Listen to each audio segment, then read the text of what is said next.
Наместо да ја применат тактиката на Талат Џафери да читаат белетристика, опозицијските советници во знак на протест против одлуката на мнозинството да го ограничи правото на збор, решија да го користат златното правило.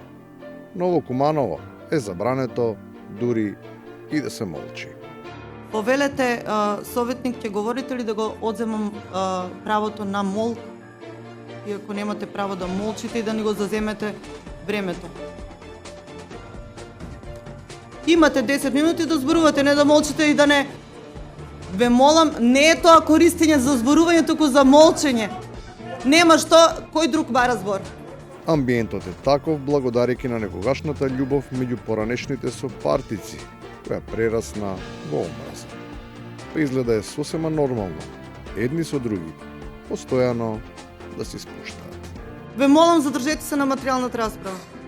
Да не биде дека председателка ве учи. Очитувана председателка, ако се доведам ја во ситуација вие да ме учите, идам ќе рипнам од Искрен мост. Тие што скокнуваат сепак треба да имаат предвид дека не е доволно да го знаат бројот на Стојанче, туку да се надеваат на тој што чкртнува. Иако по некое ново и слободно толкување, тој дава сугестија како најлесно да се спаси животот. Сите се надеваме на Господ, ќе помине, ама не е така. Он рекол ако ќе болно оди на лекар. Редовно треба да се оди на проверка, оти во политиката, например, мора да се има здрав стомак за да се свари се што во неја е сготвено. Но најважно е да се знае да се гризе, а затоа, се разбира, треба да се има добра вилица. За без коски тие тебе поарно место да јадиш, со коски ќе ги кршиш завише. За добра манџа неопходно е да се има и квалитетен зарзават. За тие што имале некаква дилема, важно е да се обелодени вистинското значење и етимологијата на најважната состојка на секоја запршка.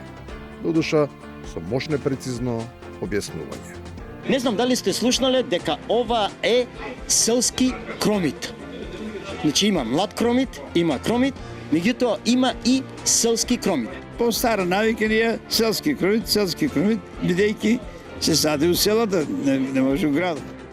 И на крајот, кромит, месо со коска или без неа. Најбитно е да си има апетит. Јас сега да сум у Скопје, градоначалник, заедно со советниците, би направил не еден 20 години напред и проект мегаломански огромен за цело Скопје да се поврзе со метро. Колку кошта?